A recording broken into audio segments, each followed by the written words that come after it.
Hello everyone. In previous class we have discussed कि there are four types of fundamental forces. Fundamental forces का मतलब previous class में already मैंने बताया कि fundamental forces का मतलब ये है कि ब्रह्मांड में जितने भी forces exist करते हैं that all comes under that four fundamental categories. जितने भी तरीके के सकते हो comes under that all four this four categories. किसी ना किसी एक में आपके आएंगे वो फोर्सेस, ठीक है। तो इसमें कौन कौन से ग्रेविटेशनल फोर्स, इलेक्ट्रोमैग्नेटिक स्ट्रॉन्ग निकले बारी बारी से। देखिए, ग्रेविटेशनल फोर्सेस को बहुत ज्यादा अच्छे तरीके से ग्रेविटेशन में हम लोग पढ़ेंगे, एक चैप्टर ही आता है आपके लिए ग्रेविटेशन प्रॉपर अच्छे। बट यहाँ पे न्यूटन्स लॉ ऑफ मोशन है, तो थोड़ा बहुत सारे फोर्स डिस्कशन करना होगा जो आपके Newton law of motion use होने वाला, कम से कम जो यूज होने वाला है उसे तो थोड़ा बहुत हमें यूज एक्चुअली थोड़ा सा एलाबरेट करना ही पड़ेगा, ठीक है। जो मैं यहाँ बताऊंगा चुपचाप शांति से सुनना और उसे लिखना, और फिर उसपे के बाद क्या करना, आप एक फिर से रिवाइज कर लोगे वो सारी चीजें, ठीक है ना। It is not a big. तो सबसे पहले हम डिस्कस करते हैं ग्रेविटेशनल फोर्स। सबसे पहले हम लोग डिस्कस करते हैं, उसके बाद इलेक्ट्रोमैग्नेटिक फोर्स, ठीक है।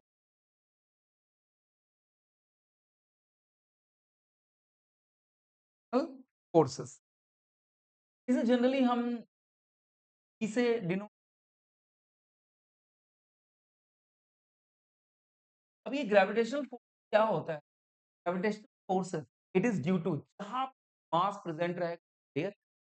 और एक चीज और यहाँ पे जो मैं डिस्कस करने वाला हूँ ग्रेविटेशनल फोर्स, जो न्यूटन साहब ने न्यूटोनियन फिजिक्स के अकॉर्डिंग हम, हालांकि आंसर साहब ने ग्रेविटेशन को बिल्कुल अलग तरीके से बताया है, बट स्टिल हम this is not the part of the syllabus, हमें न्यूटोनियन फिजिक्स ही पढ़ना है। इसलिए यहाँ पे हम न्यूटन के ही डिफिनेशन के न्यूटन साहब पहले ग्रेविटेशन, जहाँ जहाँ पे भी मास प्रेजेंट एक ग्रेविटेशनल फोर्स करेगा ये तय, क्या लिख सकते हैं ऑफ, दोनों का मतलब ये है, ये सेम ही है, बाय वर्च्यू ऑफ और by it is due to, क्या वर्च्यू ऑफ ग्रेविटेशनल फोर्सेस होता है ना, that is pulling nature. Pulling nature का मतलब ऑलवेज अट्रैक्ट, किसी चीज को अगर पुल कर रहे हो तो अपनी तरफ खींच रहे हो, खींचने का मतलब अट्रैक्टिव, ये हमेशा कैसा होता है, attractive nature. It is of always active in nature, active in.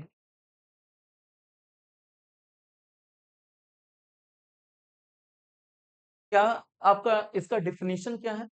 इसका डिफिनीशन यही है कि जो हमारा ये ग्रेविटेशनल फोर्सेस है that is always between the any two massive, किसी भी दो मासिव बॉडीज के ये अट्रैक्टिव फोर्स एक्ट करता है। अगर दो मास, ये पेन ले लिया मैंने सपोज टू बी, और ये एक रिमोट ले सपोज टू बी, तो ये दोनों भी एक दूसरे को क्या कर रहे होंगे, अट्रैक्ट कर रहे होंगे। लेकिन अब ये अट्रैक्शन काम नहीं कर रहा है, इसे छोड़ भी तो दो ऐसा। आप ये सोचोगे कि सर इस दुनिया में इतनी सारी चीजें पड़ी हुई हैं, अट्रैक्टिव फोर्सेस अगर काम करने लगे तो सब एक दूसरे से क्या होंगे, जाकर चिपक, ठीक है। तो ऐसा क्यों नहीं होता है वो भी डील करेंगे, ठीक है ना। कहीं ना कहीं बट ये अट्रैक्टिव फोर्स एक्चुअली प्रेजेंट होती है, ठीक है। देखेंगे तो न्यूटन साहब, अभी तो पहले डिस्कशन कर लेते हैं कि हमने क्या क्या बताया, उसके बाद जब मैथमेटिकल देखेंगे तो अपने आप सारी चीजें आपको समझ में आ जाएंगी, ठीक है ना। तो न्यूटन साहब ने यही कहा, it always appear between any two object or bodies having masses, ठीक है ना, मास रखते हैं। देन आफ्टर या कह सकते हो इनर्शिया रखते हैं तो भी, ठीक है। इनर्शिया के बारे में अभी मैं डिस्कस नहीं करूंगा बहुत ज्यादा, क्योंकि लॉज ऑफ मोशन क्या है। मैंने कहा it always appear between any two objects bodies having slash का मतलब और क्या, उसके बाद इसका डिफिनीशन फाइनली क्या, कि जो हमारा एफ जी होता है it is always proportional to it is always proportional to is always proportional to product of their masses, product of their masses and inversely proportional to inversely proportional to inversely proportional to square of distance between them, inversely proportional to square of distance between them। क्या कहने का मतलब, कहने का मतलब ये है कि अगर कोई भी दो ऑब्जेक्ट है जिसका मास सपोज 1 है, दूसरे का मास कितना, दूसरे का मास m2 है और दोनों के बीच का डिस्टेंस कितना है, r है,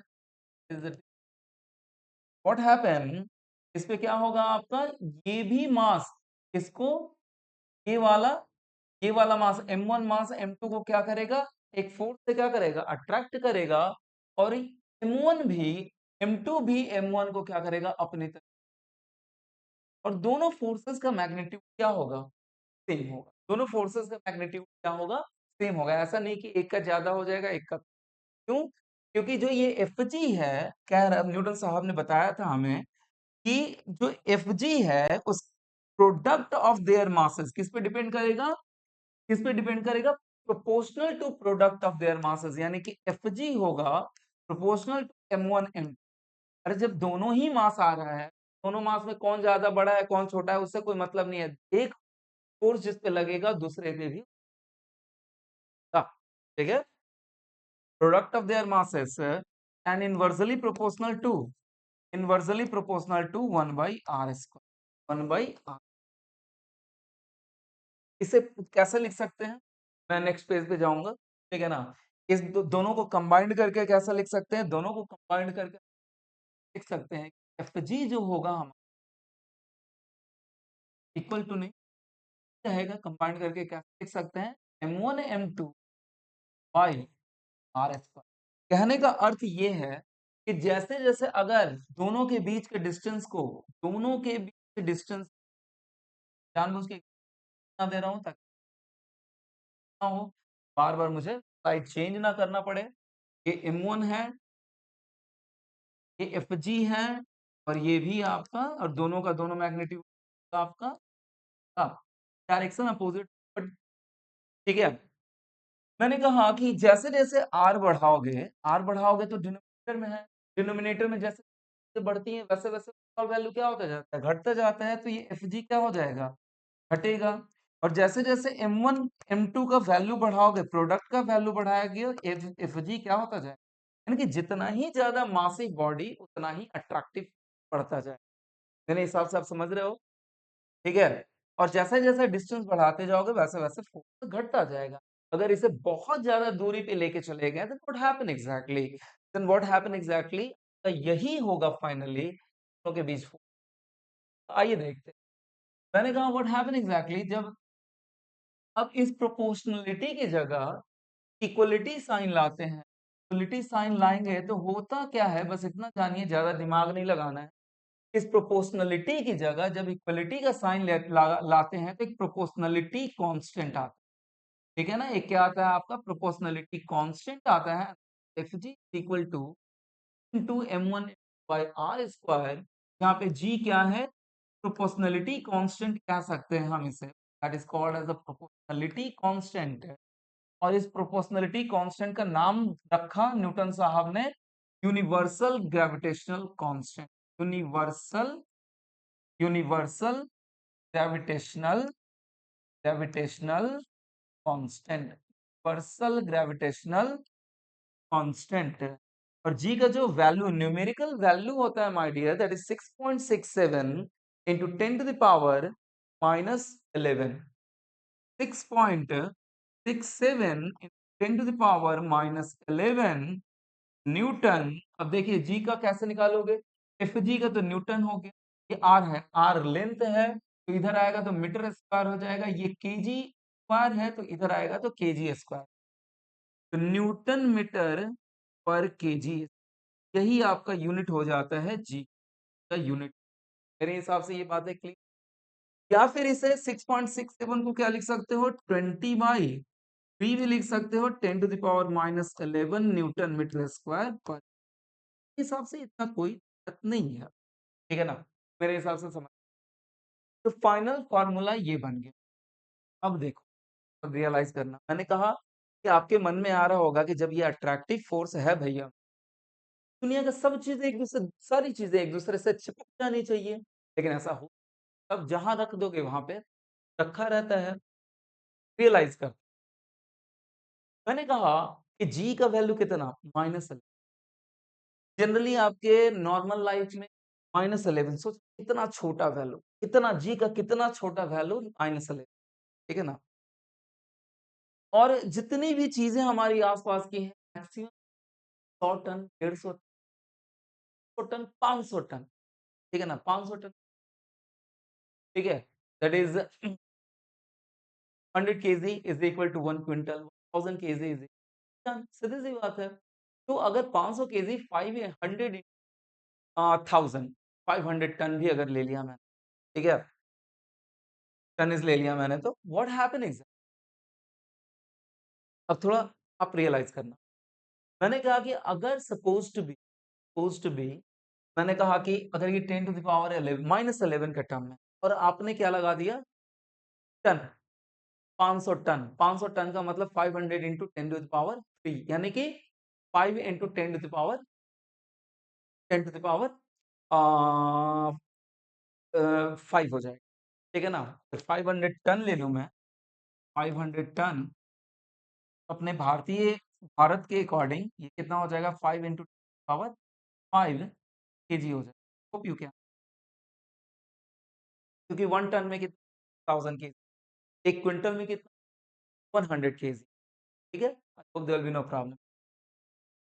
तो ये हो गया जब आपका मामला क्लियर यहाँ पे, है ना, 5 इंटू 10 ये भी इसके रेस्पेक्ट में क्या है, आप बहुत ही कम है। और दूसरा भी 500 टन ले लो, दूसरा भी 500 टन ले लो, जब 500 टन लोगे तो मैक्सिमम कितना होगा, 25 इंटू और 10 होगा, 10 होगा। बट स्टिल थोड़ा देखो, यहाँ 10 टू द पावर -11 है, दैट इज स्टिल बहुत ही कम, बहुत ही कम ना। -11 और 10 फिर भी एक -1 बच जाएगा, and still the value is, ठीक है ना। पहली बार 500 टन ले लिया, 500 टन थोड़ा बहुत नहीं होता यार, 500, ट्राई टू अंडर, ठीक है। 500 टन मैंने कहा कि 500 into 1000, 5 into 10 to the power 5, try to under, यानी 5 लाख kg, 5 लाख kg, सोच बहुत ज्यादा। तो 5 लाख kg का दूसरा भी ऑब्जेक्ट ले लिया, दोनों को मल्टीप्लाई कर दो फिर भी 10 टू द पावर 10 ही होगा। और यहाँ पे क्या है, 10 टू द पावर -11 इंटू 10 रखोगे तब भी कुछ क्या होगा, यहाँ पे -10 टू द पावर -1 स्टिल। तो वैल्यू ऑफ फोर्स का बहुत मतलब बहुत छोटा, स्टिल बहुत छोटा, ट्राई टू अंडरस्टैंड। और आर स्क्वायर नीचे है, तो आर स्क्वायर अगर नीचे है, उन दोनों के बीच सर्टेन डिस्टेंस है भैया मेरे, ट्राई टू अंडरस्टैंड, दोनों के बीच सर्टेन डिस्टेंस, तो व्हाट हैपन एग्जैक्ट, अगेन ये वैल्यू, इसके कारण भी वैल्यू कम होगा। एफ जी का value day to day life में कितना भी बड़ा मासिक बॉडी ले, क्या होगा, कम ही होगा। और साथ ही साथ एक चीज और बता रहा हूँ मैं, एक चीज ध्यान और बता रहा हूँ कि वो जमीन पे रखे हुए हैं सब। अब जमीन पे रखे हुए हैं तो थोड़ा बहुत तो आपको दिमाग है ना, दोनों एक दूसरे को खींच रहे होंगे, तो एक तो बहुत ज्यादा उनके बीच का अट्रैक्टिव फोर्स नहीं, यहाँ पे कैलकुलेशन करके बता दिया मैंने कि दोनों के बीच डिस्टेंस होगा, दोनों के बीच डिस्टेंस होगा, ये डिस्टेंस क्या करेगा, फर्दर डिनोमिनेटर में फर्दर वैल्यू को क्या करेगा, कम ही करेगा। तो एक तो बहुत ज्यादा उन दोनों के बीच फोर्स नहीं, फोर्स भी है, फोर्स बहुत नेग्लिजिबल है, साथ में साथ 500 kg का इनर्शिया बहुत बड़ा है, ठीक है ना, साथ ही साथ 500 kg का बहुत बड़ा है और इनर्शिया बड़ा है तो मास बहुत बड़ा है तो इतना तो रियलाइज़ हो रहा होगा ना कि मास जितना ही बड़ा होगा उसे मूव करने में उतना ही परेशानी करता होता है। उसके लिए उतना ही ज़्यादा हमें फ़ोर्स लगाना पड़ता है। थोड़ा बहुत तो आइडिया होगा। ये देखो ज़रूरी नहीं है कि लॉज़ ऑफ मोशन को हम सीख के ही ये चीज़ सीखेंगे। कुछ चीज़ें क्या होते हैं इन बॉन्ड वो होता है अंडरस्टैंडिंग होता है कि बहुत ज़्यादा जिसका मास है तो मूव करने में हमें कहीं न कहीं ज़्यादा परेशानी होगी, ज़्यादा फ़ोर्स लगाना पड़ेगा, ज़्यादा मेहनत करना पड़ेगा। तो एक तो नेग्लिजिबल फ़ोर्स ऊपर से 500 टन बहुत ज़्यादा उसका क्या मास तो उसको मूव करना लगभग इम्पॉसिबल हो जाएगा। साथ ही साथ जहाँ पे रखा हुआ होगा फर्श और उसके बीच कुछ फ्रिक्शन भी तो होगा। फ्रिक्शन मेरे हिसाब से ठीक है, अगेन हमने फ्रिक्शन नहीं पढ़ा है। वो आगे पढ़ेंगे, एनएलएम के आगे पढ़ेंगे। बट स्टिल थोड़ा बहुत तो समझ सकते हो ना कि कोई चीज़ ज़मीन पे रख के 2 सरफेस एक-दूसरे पे रगड़ते हो तो उन दोनों के बीच फ्रिक्शन जनरेट होता है। वो एक-दूसरे के मोशन को क्या करते हैं, कहीं न कहीं अपोज़ करते हैं, इतना तो पता ही है आपको। तो एक तो इतना बड़ा मास मूव करने में वैसे ही उसको प्रॉब्लम, ऊपर से क्या है, ऊपर से नेग्लिजिबल फोर्स है फ्रिक्शन रखा हुआ होगा तो उतना ही ज़्यादा फ्रिक्शन होगा, मूव ही नहीं करने देगा। इसलिए स्टेशन का आपके डे टू डे लाइफ में इम्पैक्ट नहीं दिखता है। आपके चारों तरफ सराउंडिंग में किसी तरीके का इम्पैक्ट नहीं दिखता है, ठीक है ना? तो मेरे हिसाब से ये बात आपको समझ में आ गई होगी कि सारी चीज़ें एक-दूसरे से चिपक लेकिन माय डियर ध्यान दीजिएगा, लेकिन वहीं पे अगर मास बढ़ाते जाएँ, बढ़ाते जाएँ, बढ़ाते जाएँ, बढ़ा अगर हम प्लैनेटरी सिस्टम कर दें, तो मास अब क्या बहुत ही ज़्यादा आस-पड़ोस में अगर कुछ भी देख लें तो सबसे बड़ा मास हमारे अर्थ का ही है, ठीक है ना? आस-पड़ोस में कुछ भी आप देख लो, ठीक है ना? व्हाट हैपन हमारे सबसे बड़ा मास हमारे किसका है? अर्थ का ही है। तो अब ध्यान से सुनिए, अर्थ का ही है। अब मैं ये फ़ॉर्मूला अर्थ के लिए लगाने जा रहा हूँ, ठीक है ना? अर्थ के लिए लगाने तो मैंने मान लिया कि ये एक सपोज़्ड टू बी अर्थ है हमारा, अर्थ जिसका मास कैपिटल M है और मास ऑफ द अर्थ जो होता है ना my dear, let me check once the data 97219 219 10 to the power 24 के।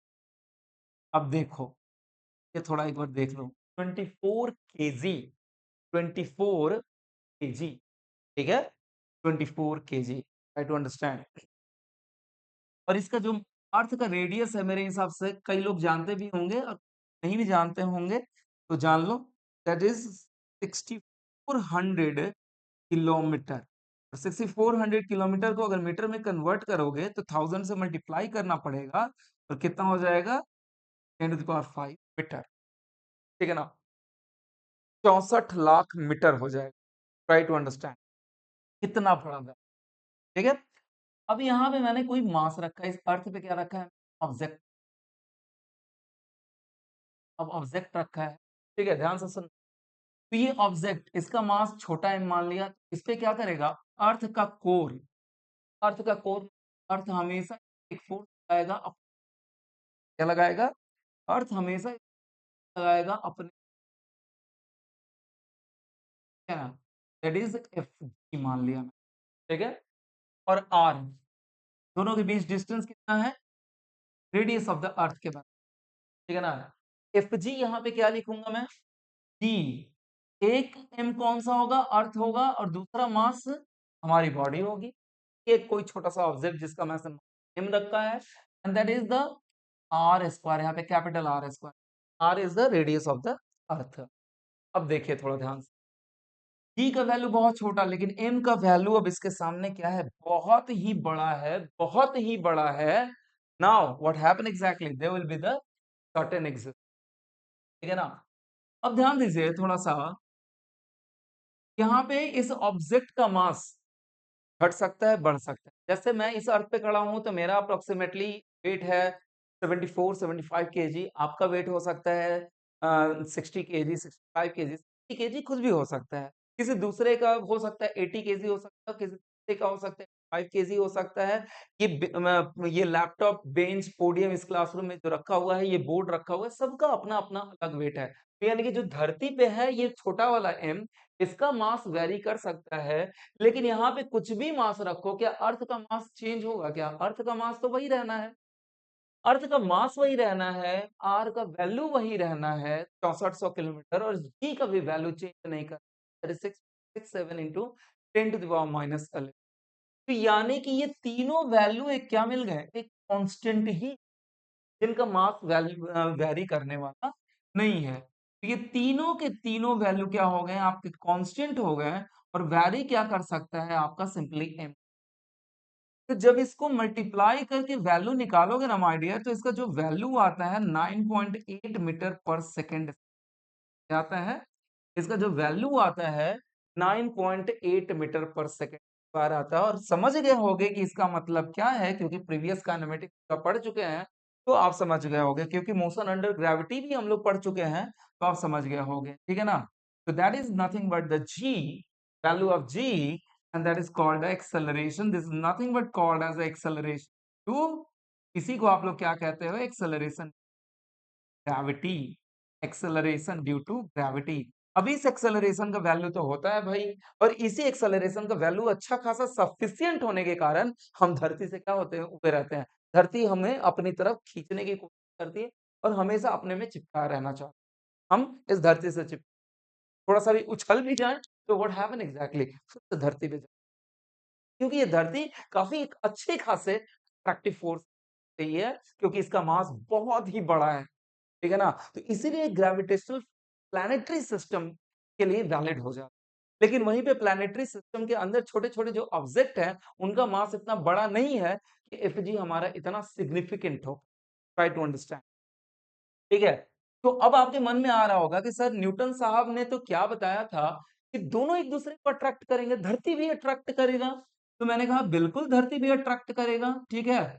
धरती को भी ये ऑब्जेक्ट अट्रैक्ट करेगा उसी एफजी से। बट स्टिल मैंने कहा व्हाट हैपन एग्जैक्टली, मेरे ये क्या है आपका, ये मास है, ठीक है ना। अब इसके पास इतना ज्यादा इनर्शिया है कि इसका मूवमेंट ना के मतलब इसका मूवमेंट ही नहीं हो, मेरे कारण इसका कोई मूवमेंट ही नहीं है। इतना बड़ा मास, अब देखो ना यार कितना बड़ा मास है, 10⁻24 केजी, ठीक है ना। तो मैं ये छोटा सा ऑब्जेक्ट, या मैं इस धरती को जो अट्रैक्ट कर रहा हूँ, या आप जो इस धरती को अट्रैक्टिव फोर्स लगा रहे होगे, धरती पे कह के अरे यार इससे हमें कुछ नहीं, ठीक है ना। तब व्हाट हैपन एग्जैक्टली, क्या हाथी का मांस और मैं कह लूं एक धूल के कण का मांस, ठीक है ना, धूल के कण, I am talking about the micro level पे जो मांस होगा, दैट इज एग्जैक्ट, कहेगा कि मुझे इससे कोई फर्क नहीं पड़ने वाला है, ठीक है ना। तुम खींचते रहो, मुझे जितना भी खींचोगे मैं अपनी धरती जगह से हिलूंगा नहीं, मैं वहीं का वहीं रहूं, ठीक है। इनर्सिया बहुत ज्यादा है, जब इनर्सिया इन द सेंस मास बहुत ज्यादा है, उसे बहुत ही टिपिकल टास्क है बहुत, ठीक है। तो what is exactly acceleration due to gravity, और यही वैल्यू क्या बन जाता है आपका mg, और यही क्या कहते हैं हम, that is called weight. Weight मेरे हिसाब से बात समझ, ठीक है। इसमें कोई भी बहुत बड़ी बात नहीं है, ठीक है। ये भी अर्थ, ये ऑब्जेक्ट भी अर्थ पे क्या लगाएगा, फोर्स लगाएगा, लेकिन क्या होगा, वो इतना अर्थ को मूव करने के लिए, अर्थ का मास बहुत बड़ा है, उसको करने के लिए फोर्स, ट्राई टू अंडरस्टैंड, ठीक है। ये न्यूटन साहब का पूरा थ्योरी है। और इसके बाद आगे एक छोटा-सा और टॉपिक देख लेते हैं, छोटा-सा चीज़ देख लेते हैं, उसके बाद ग्रेविटी समाप्त करेंगे, उसके बाद बढ़ेंगे इलेक्ट्रोमैग्नेटिक्स, ठीक है। मैंने कहा सपोज टू बी ये अर्थ है, और अर्थ पे कोई चीज़ सर्टेन दूरी पे है, सरफेस से दूरी पे है, दैट इज़ ये,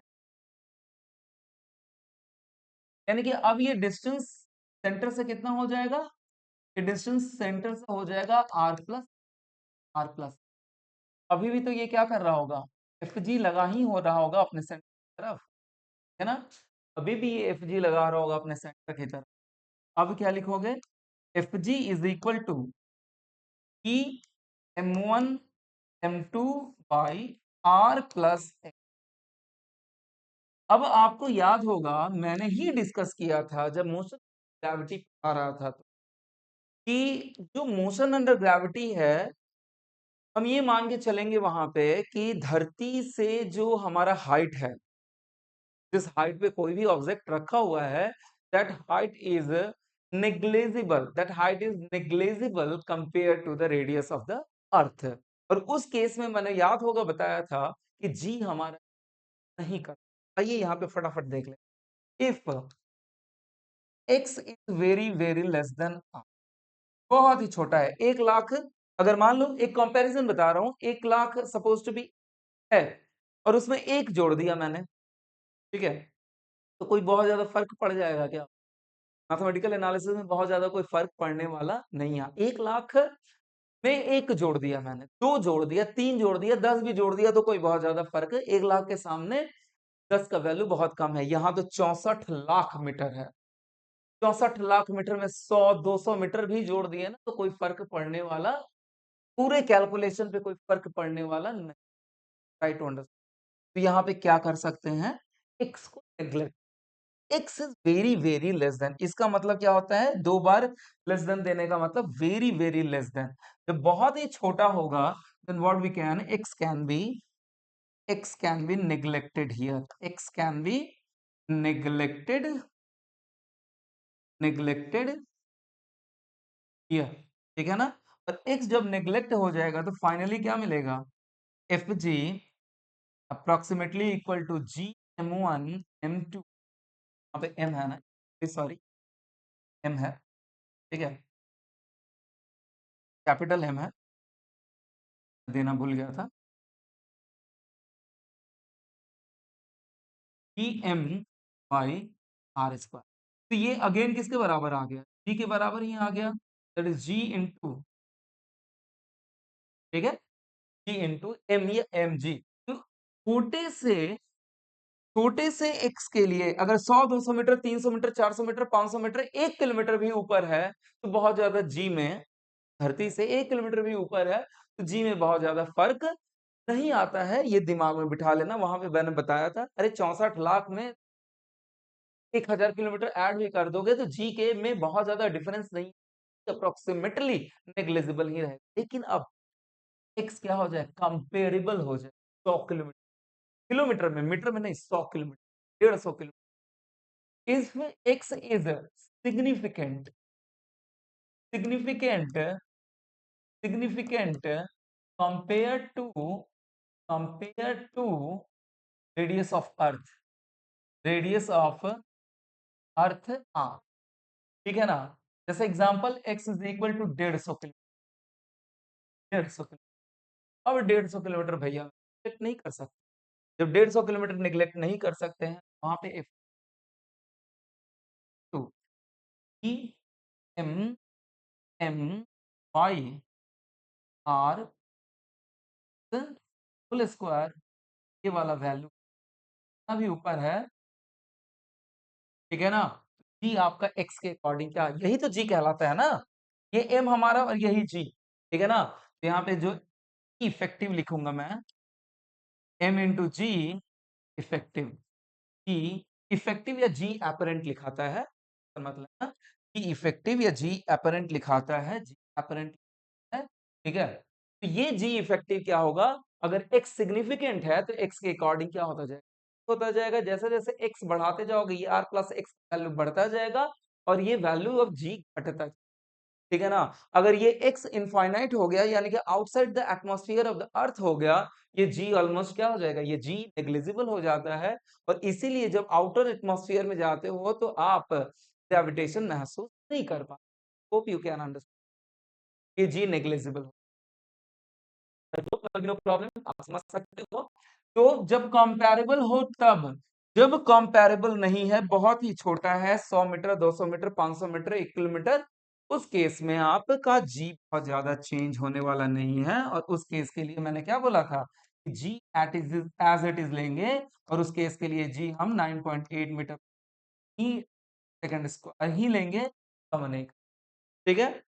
तो यही कहलाता है आपका वेट कह लो, वेट कह के, या फिर ग्रेविटेशनल फोर्स कह लो, ग्रेविटेशनल पुल कह लो, जो भी फोर्स ड्यू टू ग्रेविटी कह लो, बहुत सारे नाम है, जो कहना है, ठीक है? This is exactly your gravitation. Now we will move onwards, आगे बढ़ते हैं हम लोग। ये सारा कुछ बताया मैंने न्यूटन साहब के अकॉर्डिंग। आगे बढ़ते हैं अब दूसरा, second one, electromagnetic, electromagnetic, electromagnetic force. Electro वैसे यही दोनों डील करने में थोड़ा टाइम लगेगा, ठीक है ना? बाकी के 2 फोर्स डील करने में बिल्कुल टाइम नहीं लगेंगे, maximum 5 to 10 minute, maximum 5 to 10 minute. लेकिन इन दोनों को डील करने में इलेक्ट्रोमैग्नेटिक फोर्सेस। अब बात ये आई कि ये 2 चीज़ों से मिलके बना है, तो आपका इलेक्ट्रिक फोर्स, ठीक है ना? इलेक्ट्रिक फोर्स या sometime it is also called as electrostatic force और दूसरा मैग्नेटिक फोर्स, मैग्नेटिक ठीक है? मैग्नेटिक फोर्स कहीं न कहीं ये बहुत अच्छे से पढ़ेंगे। देखो यहाँ पे भी हमें पढ़ना है, अपने न्यूटन्स लॉ ऑफ मोशन पढ़ना है, थोड़ा बहुत मैकेनिक्स में भी पढ़ना है इन फोर्सेस के बारे में, ठीक है? लेकिन एग्ज़ मतलब आप क्या है कि एग्ज़ैक्टली रियलाइज़ कर पाओ कि हाँ, ये इलेक्ट्रोमैग्नेटिक ही है, वैसा वैसे फॉर्म में नहीं पढ़ना है, ठीक है ना? मैं बताऊँगा, डोंट वरी। हाँ, कि एक होता है कि हाँ भाई, इलेक्ट्रोमैग्नेटिक फोर्स जैसा लग रहा है। दूसरा मैं कह रहा हूँ कि ये लग तो नहीं रहा है बट इट इज़ इलेक्ट्रोमैग्नेटिक। तो मैकेनिक्स में टाइप वाला ही पढ़ना है, ट्राई टू अंडरस्टैंड, ठीक है? हालाँकि मैं कोशिश करूँगा सारा कुछ डील करने का, शायद आप समझ जाओ, ठीक है? तो मैंने कहा कि electric force and magnetic force, ये किसके कारण? पहला मैंने कहा gravitation, it is the gravitation क्यों? मासेस के। और इलेक्ट्रोमैग्नेटिक फोर्स क्यों?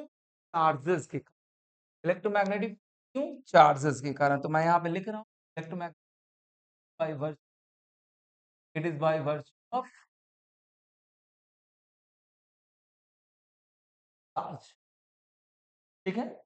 अब देखना, चार्ज बचपन से जानते आ रहे हो यार, 10th में भी आपने पढ़ा होगा कि सेम चार्जेस जो होते हैं एक दूसरे को रिपेल करते हैं और अपोजिट चार्जेस जो होते हैं प्लस और माइनस चार्जेस जो होते हैं वो अट्रैक्ट करते हैं। जैसे प्रोटॉन पॉजिटिव है, इलेक्ट्रॉन नेगेटिव है, एक दूसरे को क्या करते हैं? अट्रैक्ट करते हैं और जहां पे इलेक्ट्रॉन इलेक्ट्रॉन या प्रोटॉन प्रोटॉन एक दूसरे को क्या करेंगे? रिफ्लेक्ट करेंगे, इन द सेंस रिपेल करेंगे, ठीक है? तो यानी कि इसका मतलब साफ है कि आप ये चीज समझ सकते हो, it is by virtue of charge. तो इसका कोई जनरल नहीं है, it can be attractive, attractive और रिपल्सिव इन नेचर। इसका कोई रिपल्सिव इन नेचर, ठीक है? अब मैंने कहा कि ऑब्वियस ये तो 12 में हम लोग बहुत अच्छे से पढ़ेंगे ही, क्योंकि पूरा 12 में चार्ज आ जाए। अब चार्ज आ जाएगा तो भैया मेरे हम इलेक्ट्रोमैग्नेटिक फोर्स बहुत अच्छे से, मैंने कहा ना कि 12 में आप रियलाइज करोगे कि हाँ ये इलेक्ट्रोमैग्नेटिक चार्ज है, फोर्स है, इसमें चार्ज आ गया है, ठीक है ना? आपको रियलाइज हो। लेकिन इलेक्ट्रोमैग्नेटिक फोर्स, ठीक है ना? यहाँ पे बेस मैकेनिक्स में पढ़ना है, ठीक है ना? इलेक्ट्रोमैग्नेटिक फोर्स रेंज बहुत बड़ा है, बहुत सारे फोर्सेस इसके अंदर आते हैं, ठीक है ना? थोड़ा-सा भी ये फ़ील हुआ कि ये चार्ज के कारण हो रहा है, तो इलेक्ट्रोमैग्नेटिक फ़ोर्स की बात ध्यान रखिए। तो इसमें कौन-कौन सा फ़ोर्स आ जाएगा? जितने तरीके के अभी मैकेनिक्स वाला डील करूँगा मैं भाई, वहाँ वाला डील नहीं करूँगा। मैंने कहा कि जो हमें यहाँ डील करना है वही सिर्फ, ठीक है? 12 वाला यूज़ नहीं। मैंने कहा व्हाट हैपेंड एग्ज़ैक्टली मैंने कहा कि all types of contact forces all types of contact forces are comes under that comes under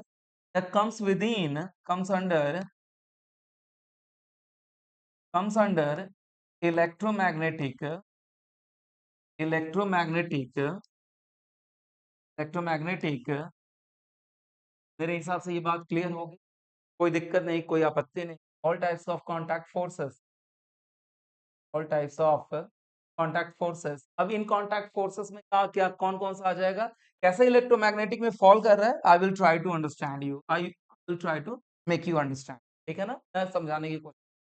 ये कौन कौन से फोर्सेस हैं? सबसे पहली बात, नॉर्मल कॉन्टैक्ट फोर्स, नाम पहले लिख लेने दो, उसके बाद एक एक करके मैं बताऊंगा। नॉर्मल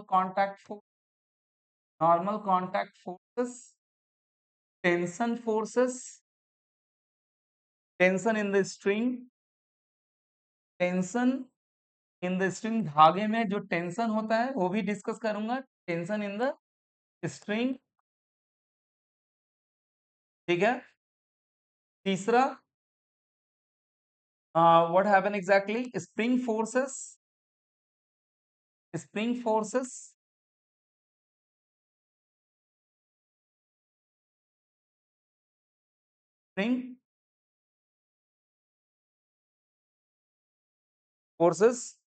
क्लियर है?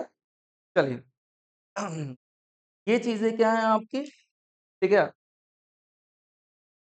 आगे बढ़ते हैं हम लोग। Normal contact forces, tension in the string, और एक कह सकते हो tension and compression in the tension and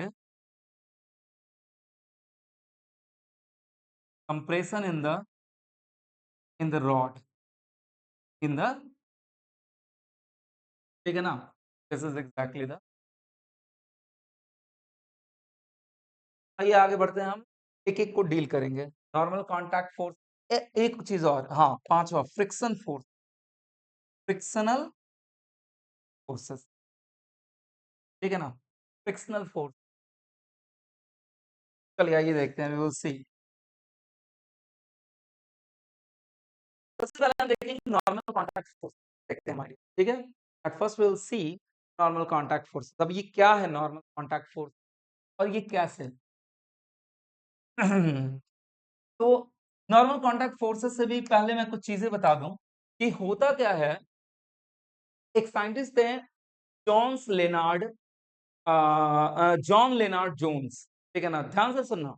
एक साइंटिस्ट हैं जॉन लेनार्ड जोन्स, उन्होंने एक चीज फाइंड आउट किया कि जब दो मॉलिक्यूल किसी भी बॉडी के, एक चीज जान लीजिए कि किसी भी ऑब्जेक्ट में क्या है, किसी भी, मेरा ही अगर बॉडी है तो मेरे थोड़ा माइक्रोस्कोपिक लेवल पे जाए तो उसमें मॉलिक्यूल्स होंगे। मॉलिक्यूल्स के अंदर क्या होते हैं, एटम होते हैं। एटम्स के अंदर क्या होते हैं, न्यूक्लियस होता है, इलेक्ट्रॉन्स होते हैं, यानी और न्यूक्लियस के अंदर क्या होता है, प्रोटॉन्स होते हैं, न्यूट्रॉन्स होते हैं। हाँ सर, सुन, मैं बहुत एलिमेंटल वे में जा रहा हूँ, ठीक है, समझाने के लिए। मैंने कहा कि किसी भी बॉडी, दुनिया की किसी भी बॉडी को देख लो, तो वो किससे बना है, एलिमेंटल फंडामेंटल क्वांटिटीज से बने हुए हैं। इलेक्ट्रॉन्स, प्रोटॉन, न्यूट्रॉन, एटम से बना है। एटम मॉलिक्यूल में बनता है, मॉलिक्यूल से पूरा मासिव मॉलिक्यूल को एक प्रॉपर वे में अरेंज होता है, तो वो कंप्लीट बॉडी नजर आता है, ठीक है ना। मेरे हिसाब से ये बात एक, ठीक है। तो एक साइंटिस्ट हुए जॉन लेनार्ड जोन्स, उन्होंने ये चीज रियलाइज किया कि जब कोई मॉलिक्यूल एक सर्टेन डिस्टेंस पे, ये मॉलिक्यूल्स हैं, मॉलिक्यूल्स को आप नेकेड आई से नहीं देख सकते हो, लेकिन मैं इतना बड़ा कर रहा हूं कि आप इसे रियलाइज कर सको, ठीक है ना। ये suppose to be atoms, atoms ही मान ले रहा हूं मैं, दैट इज सपोज एटम्स, है ना, एटम्स हैं, एटम्स हैं, ठीक है ना। ध्यान से सुनो, अगर ये एटम्स एक सर्टेन डिस्टेंस पे रहते हैं तो ये क्या रहते हैं, ये स्टेबल रहते हैं। एक सर्टेन डिस्टेंस पे, प्रिस्क्राइब्ड डिस्टेंस, एक certain prescribed distance, prescribed distance पे होते हैं, तो ये मॉलिक्यूल स्टेबल होते हैं। मॉलिक्यूल क्या, ये एटम्स स्टेबल होते हैं विद इन द बॉडी, ठीक है। और जिसके कारण बॉडी भी आपका क्या रहता है, बॉडी रिजिड फॉर्म में दिखता है, ठीक है ना, प्रॉपर फॉर्म में दिखता है, ठीक है। ये स्टेबल होते हैं, ठीक है। Prescribed distance, it remains stable. इनकी टेंडेंसी है, इनकी टेंडेंसी है कि इसी डिस्टेंस पे ये कंफर्ट फील करेंगे, ठीक है ना, इसी डिस्टेंस पे ये कंफर्ट फील, ठीक है। अब क्या करूंगा मैं कि समहाउ थोड़ा देखना इन चीजों को डील करने के लिए, क्योंकि इनको मैं थोड़ा इलेक्ट्रोमैग्नेटिक फोर्सेस से क्या करना चाहता हूँ, कंपेयर करना चाहता हूँ ये सारे फोर्सेस। तो उसके लिए थोड़ा बहुत मुझे डिस्कस माइक्रो लेवल पे जाके करना पड़े। मैंने कहा कि जब इन एटम्स को क्या करते हैं, पास लाने की कोशिश करते हैं, तो कहते हैं कि ना ना ना ना, इससे ज्यादा पास नहीं, इससे ज्यादा मैं इंसानियत नहीं निभा सकता, इससे ज्यादा मैं रिश्तेदारी नातेदारी नहीं निभा सकता, ठीक है ना। इससे ज्यादा पास करोगे भाई, लड़ाई झगड़ा हो जाएगा हमारे बीच, ठीक है ना। लड़ाई झगड़ा हो जाएगा, और लड़ाई झगड़े के कारण क्या होता है, there will be the repulsion, ठीक है। तो वो कहते यही है कि हम दोनों को बहुत ज्यादा पास लाओगे, हमारे बीच क्या होगा, रिपल्सिव फोर्स जनरेट होगा, ठीक है। अगर इससे नजदीक हम ला दिए, इससे नजदीक ला दिए, तो क्या होगा, इनके बीच एक रिपल्सिव फोर्स जनरेट होगा, ठीक है, रिपल्सिव फोर्स जनरेट होगा।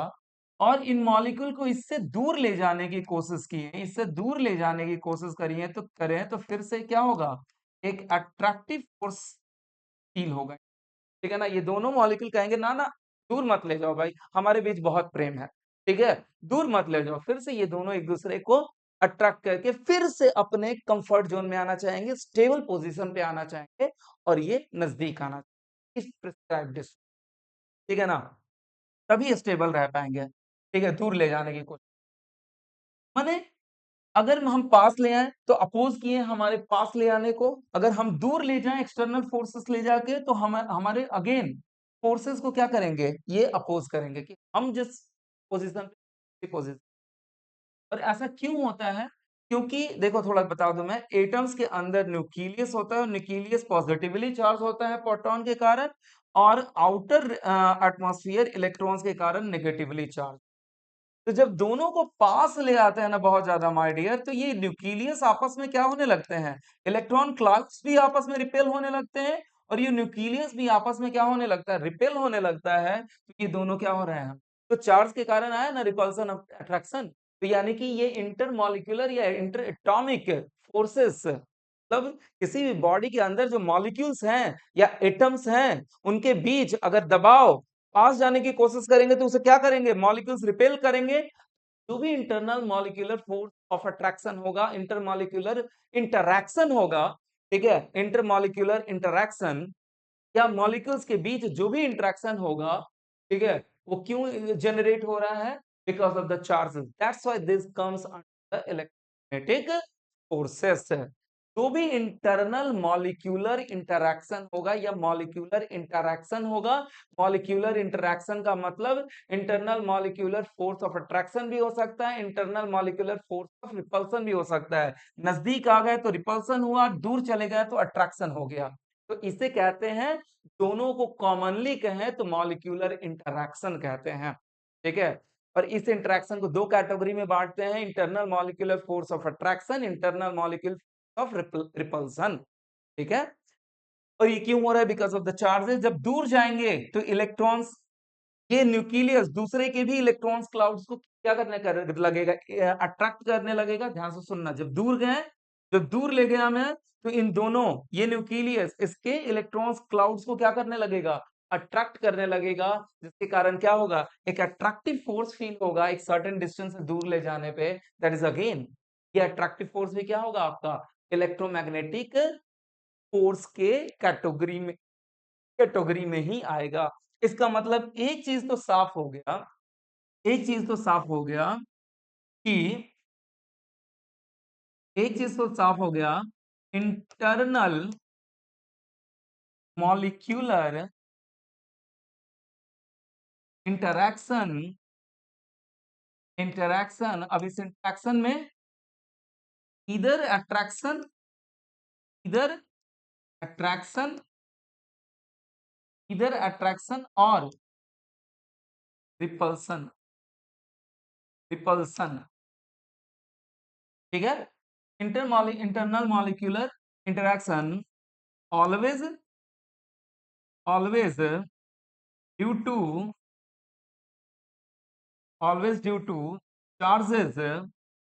That's why, that's why the forces, the forces develop due to, develop due to these interaction, develop due to these interaction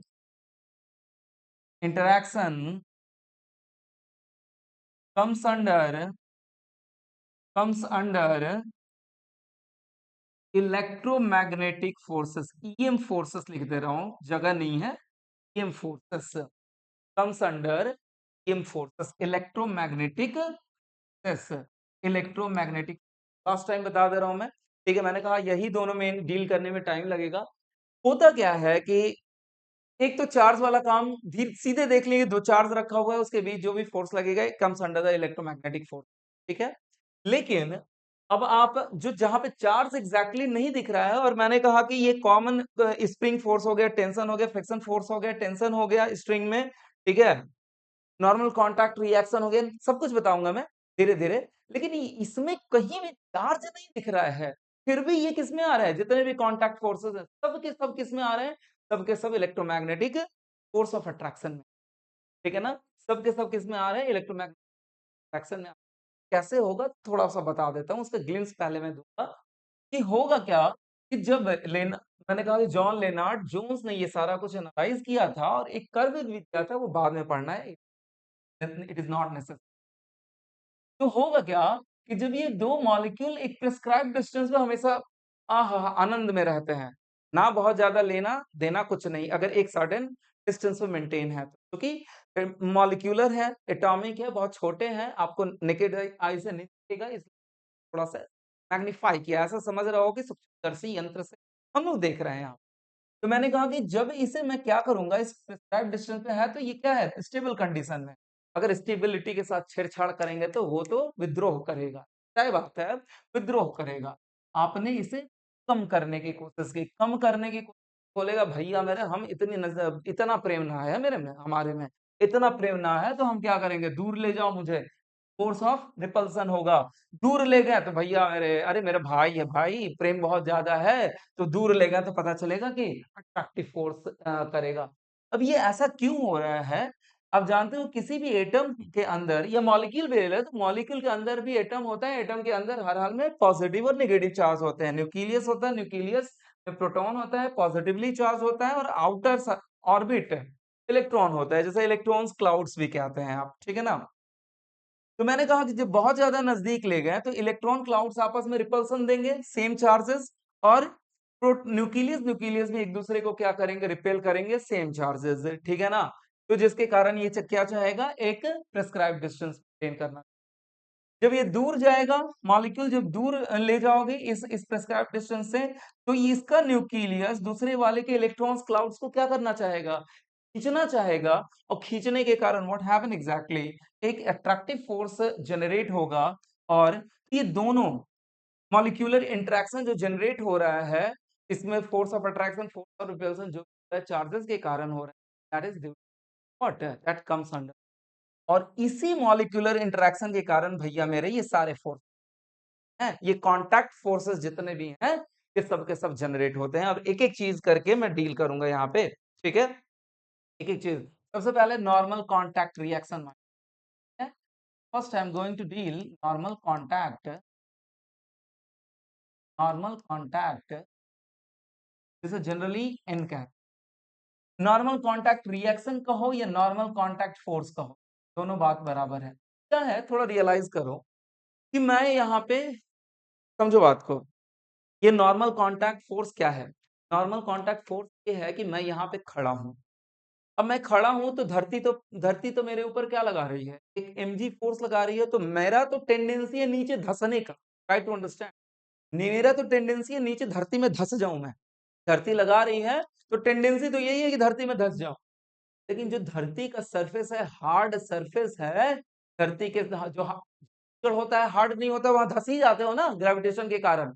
दलदल आ जाए तो मामला भैया मेरे, आप समझ सकते हो, कहीं दलदल आ जाए तो मामला साफ, क्विक सैंड कहते हैं उसे, तो मामला ही साफ, ठीक है? धंसते जाओगे, अंत में खेल खत्म, Ram Ram.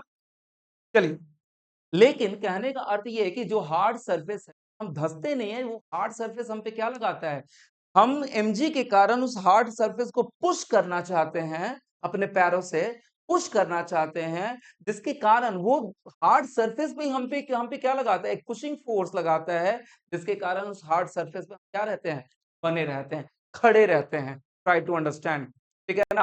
That's called as the normal contact reaction. और नॉर्मल का मतलब है परपेंडिकुलर। नॉर्मल का मतलब होता है, ऑलरेडी डिस्कस कर चुका हूं, परपेंडिकुलर। तो ये जब भी लगेगा कॉन्टैक्ट रिएक्शन, कॉन्टैक्ट फोर्स हमेशा perpendicular to the contact surface लगेगा। कहां लगेगा? Perpendicular to the contact surface लगेगा। और ये हमेशा, थोड़ा यहाँ पे देखते हैं, मैंने कहा कि एक टेबल ही मान लिया मैंने, क्या मान लिया मैंने? टेबल मान लिया मैंने, टेबल मान लिया मैंने। इस टेबल पे इस धरती तो यहाँ है। धरती तो क्या होगा, mg फोर्स तो लगाएगा ही। मैंने कहा धरती से थोड़ा सा ऊंचाई पे कोई फर्क, जी में कोई फर्क नहीं आता है, तो जी mg तो फोर्स लगाएगा ही लगाएगा, ठीक है? अब क्या करेगा, ये टेबल का हार्ड सरफेस इसे नीचे नहीं जाने देगा। ये टेबल का हार्ड सरफेस क्या लगाएगा, जो भी कांटेक्ट है, देखो थोड़ा ध्यान से, इस इसके मॉलिक्यूल्स, इसके मॉलिक्यूल्स, इस ब्लॉक के मॉलिक्यूल्स और इस टेबल के मॉलिक्यूल्स, मेरे हिसाब से देख रहे होगा, टेबल के मॉलिक्यूल्स दोनों आपस में क्या होना चाह रहे होंगे, स्क्वीज होना चाह रहे हैं। इस mg फोर्स के कारण ये ऊपर वाला मॉलिक्यूल नीचे वाले मॉलिक्यूल को प्रेस करना चाह रहा है। प्रेस करने के कारण दोनों काफी नजदीक कांटेक्ट में आ गए हैं। काफी दोनों का कांटेक्ट, दोनों का डिस्टेंस बहुत कम हो गया है। दोनों का डिस्टेंस कम हो गया है, तो दोनों मॉलिक्यूल्स आपस में क्या करेंगे, अभी मैंने बताया यहाँ पे, तो दोनों बहुत नजदीक आ गए, तो दोनों के न्यूक्लियस और इलेक्ट्रॉन्स क्लाउड रिपेल करेंगे। ये क्या करेगा, सारे के सारे मॉलिक्यूल, जितने भी मॉलिक्यूल बहुत ज्यादा कांटेक्ट में आ गए हैं, दूसरे मॉलिक्यूल को एक्चुअली क्या करना चाहते हैं, सप्रेस करना चाह रहे हैं। तो दोनों के बीच एक्चुअली डिस्टेंस क्या हो गया, और ये हुआ क्यों है, mg के कारण।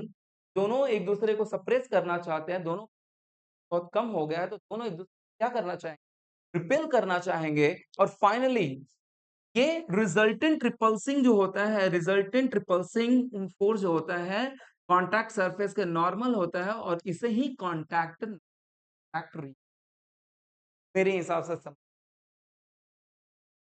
ब्लॉक का मॉलिक्यूल और टेबल का मॉलिक्यूल बहुत नजदीक आ जाएंगे। ये mg फोर्स लगाएगा तो खींचना चाहेगा, बहुत नजदीक आ जाएंगे उस अट्रैक्टिव फोर्स के कारण।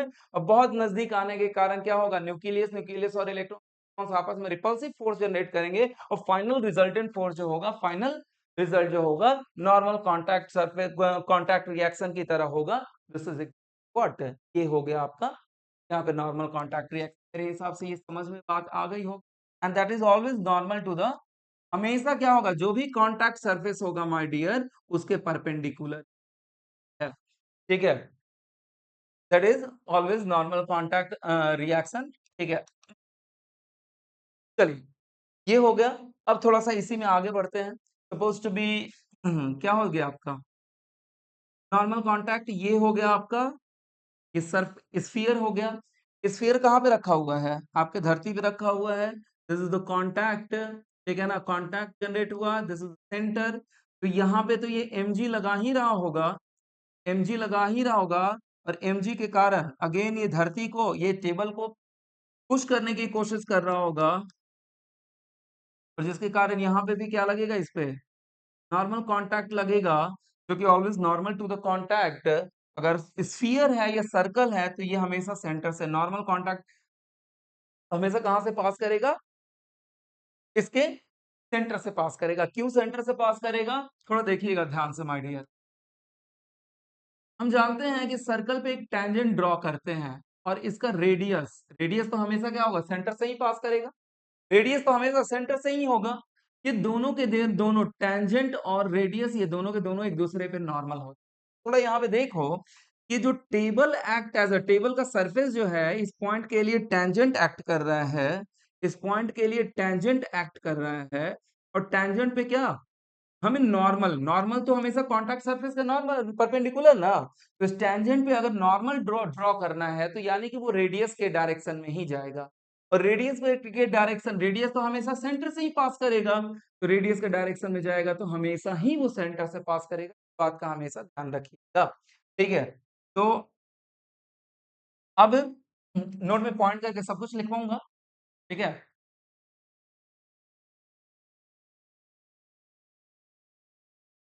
अगर अगला एग्जांपल मैं दे दूं यहाँ पे, next example we will see. अगर कुछ इस तरीके से है आपका, this is the sphere, centre, और कुछ इस तरीके से, अलग अलग कलर दे दे रहा हूं मैं।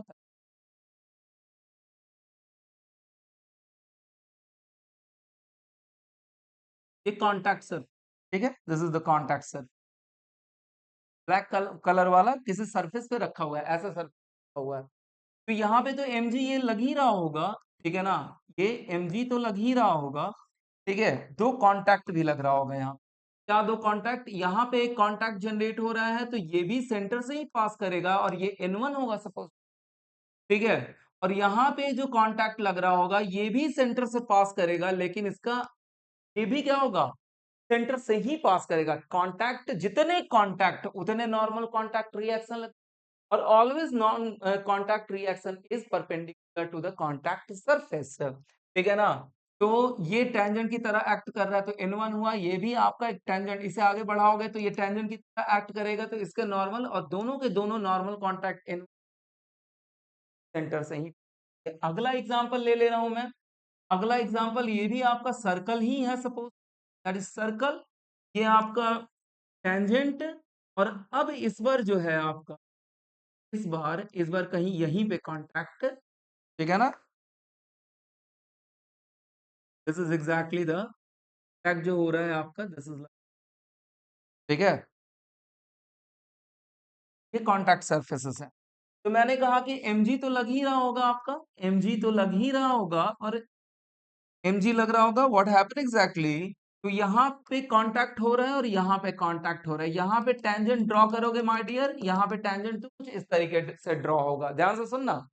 यहाँ पे टेंजेंट ड्रॉ करोगे, इस कॉन्टैक्ट सरफेस पे टेंजेंट ड्रॉ करोगे तो कुछ इस तरीके से ड्रॉ होगा, और ये वाला टेंजेंट तो एज इट इज होगा ही। तो इसके लिए आपका नॉर्मल कॉन्टैक्ट तो हमेशा क्या होगा, N1, और इसके लिए जो होगा नॉर्मल कॉन्टैक्ट, इस टेंजेंट के जो डॉटेड लाइन है ये टेंजेंट है और इसके परपेंडिकुलर होगा, और ये दोनों के दोनों अगेन कहां से पास करेंगे, सेंटर ऑफ द सर्कल से ही पास करेंगे। मेरे हिसाब से ये बात क्लियर हो गई। तो नोट में कुछ पॉइंट करके लिखवाऊंगा, और नोट में भी पॉइंट करके लिखने से पहले मैं नॉर्मल कॉन्टैक्ट रिएक्शन के बारे में थोड़ा सा लिख दूं, ठीक है? I will try to write down about the normal contact reaction. ये क्या होता है? It is always, always, always having pushing tendency, pushing, always having, हमेशा कैसा होता है, टेंडेंसी होता है, ठीक है? ये बात हमेशा ध्यान रखिएगा, that always it is always having, क्यों होता है? That is due to the, it is due to, it is due to internal, internal molecular force of, force of repulsion, repulsive force के कारण ही पुशिंग नेचर है ना, हमेशा ढकेलने के का नेचर है। Internal molecular force of attraction, ठीक है, ठीक है।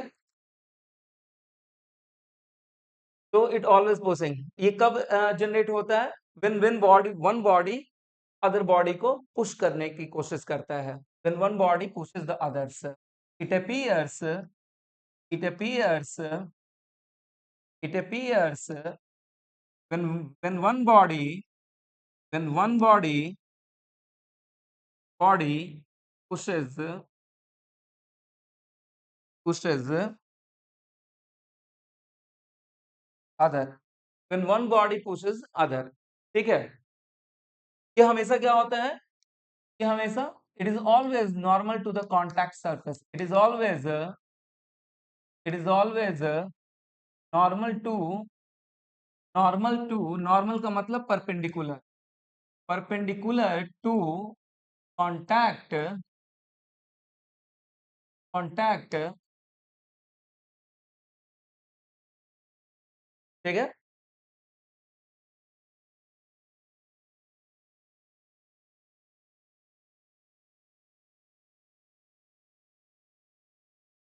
ठीक है, मेरे हिसाब से ये बात क्लियर होनी चाहिए, ठीक है ना? अब आगे बढ़ते हैं, तो इसके बारे में लिख दिया, अब आगे नोट लिख रहा हूं मैं, ये पॉज करके, ये पॉज करके अपना लिख लेना लो, ठीक है? अब यहाँ पे नोट में एक पॉइंट करके लिख रहा हूं कि if body, if body is circular, spherical, spherical and cylindrical, cylindrical, cylindrical, the normal contact reaction, then the normal contact reaction, normal contact reaction always passes through passes through passes through the center center of the body centre of the, अगर body आपका circular है, spherical है या cylindrical, तीनों circular nature का होता है, ठीक है ना। तो नॉर्मल कॉन्टैक्ट रिएक्शन हमेशा ही कहां से पास करेंगे, सेंटर ऑफ द बॉडी से पास। इस बात का हमेशा ध्यान रखें। एक लास्ट, ठीक है ना, last but not the list, आपका कॉन्टैक्ट रिएक्शन धीरे धीरे खत्म होगा। मैंने कहा तो व्हाट हैपन एग्जैक्टली, अगर आपका कोई भी कर्वेचर सरफेस है, ठीक है, if there will be any curvature surface, if there will be any curvature any type of curvature, ठीक है ना, पैराबोला हो सकता है, कुछ भी हो सकता है, इलिप्स हो सकता है, कुछ भी हो सकता है, any curvature body, normal contact reaction always always normal to the tangent drawn, always normal to tangent drawn on the on that on that contact point, that contact, जहां भी कांटेक्ट पॉइंट होगा उस कांटेक्ट पॉइंट पे पहले हम tangent draw करेंगे, then after हम उसके नॉर्मल, उस टेंजेंट के नॉर्मल यानी कि परपेंडिकुलर हम contact react, suppose to be एक आपका इस तरीके से एक बॉडी है, ठीक है, इस तरीके से एक बॉडी है, और यहाँ पे जो है आपका दैट इज कुछ इस तरीके से आपका कांटेक्ट है, दैट इज कुछ इस तरीके से पढ़ा, ट्राई टू अंडरस्टैंड, ठीक है, दो जगह कांटेक्ट हो रहा है माय डियर, दो जगह कांटेक्ट। तो आपने टेंजेंट के तो बारे में पढ़ा है ऑलरेडी, मैं भी पढ़ा चुका हूँ, ठीक है। अब टेंजेंट क्या होता है, टेंजेंट एक पॉइंट से पास होता है,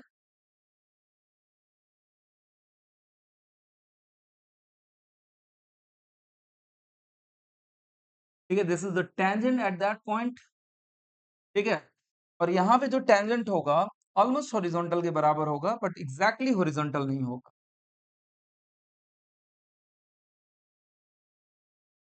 एग्जैक्टली हॉरिजॉन्टल नहीं होगा, ऑलमोस्ट हॉरिजॉन्टल के बराबर।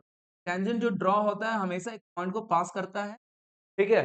तो पहले जो कांटेक्ट पॉइंट होगा ना माय डियर, वहां पे आप एग्जैक्टली टेंजेंट ड्रॉ करोगे, और उसके नॉर्मल हमेशा n1 होगा, और ये जो होगा दैट इज n1 होगा, देखिए n2 होगा, ठीक है ना। देखिए होगा क्या कि शायद इस तरीके का कर्वेचर हमारे न्यूमेरिकल, रेगुलर न्यूमेरिकल में ना आए, लेकिन ऑब्जेक्टिव के लिए तो भाई, ऑब्जेक्टिव तो किसी तरीके से पूछ सकता है, ठीक है ना, ऑब्जेक्टिव के लिए ध्यान रखिएगा, ठीक है, दैट इज योर ऑब्जेक्टिव। तो हमेशा दो पॉइंट ऑफ कांटेक्ट है, ये आपका ब्लू वाला सरफेस है जिसके कांटेक्ट में है, और रेड वाला कर्वेचर है, कोई भी कर्वेचर हो सकता है, पैराबोला हो सकता है, कुछ भी हो सकता है, ठीक है ना, इलिप्स हो सकता है, कुछ भी हो सकता है, व्हाटएवर, सर्कल भी तो एक कर्वेचर ही है, ठीक है। तो क्या किया था मैंने, टेंजेंट ड्रॉ किया था, और नॉर्मल रिएक्शन उसके परपेंडिकुलर। ये बात अलग है कि वहां पे जो टेंजेंट के ऊपर नॉर्मल ड्रॉ किया जाता है वो रेडियस के डायरेक्शन में हो जाता है, और हमेशा किससे पास करेगा, सेंटर से पास करेगा। तो एक स्फीयर और सर्कल क्या हो जाता है कि केस हो जाता है, लेकिन यहाँ पे जो कर्वेचर होगा, कर्वेचर पे जो पॉइंट होगा, जो पॉइंट कांटेक्ट में होगा, वहां पहले टेंजेंट ड्रॉ करोगे, उसके ऊपर आपका नॉर्मल कांटेक्ट होगा। मेरे हिसाब से ये सारी बातें क्लियर होंगी। कुछ चीजें और, ठीक है ना, कुछ चीजें और, सपोज टू बी एक आपका, ये समझिए तो क्या है, that is objective numericals, nothing else यार, इस तरीके के न्यूमेरिकल्स हैं। ये मान लो कि इस तरीके से है, और इस पे एक रॉड रखा हुआ है, कुछ इस तरीके से, कुछ इस तरीके से आपने सीढ़ी वगैरह देखा होगा घरों में, ठीक है ना। आज के डेट में तो रेडीमेड सीढ़ी आते हैं आपके, ये जो वाईफाई वगैरह वाले होते हैं, ये सीढ़ी लेके एक चलते हैं, देखा होगा आपने। तो एक सीढ़ी तो आप सीढ़ी छोटा है, दीवार बड़ा है, तो एक सीढ़ी तो आप ऐसे भी रख सकते हो, ऐसे भी रख सकते हो, है ना? एक सीढ़ी तो आप ऐसे रख और दूसरा सीढ़ी आप क्या रखोगे? दूसरा सीढ़ी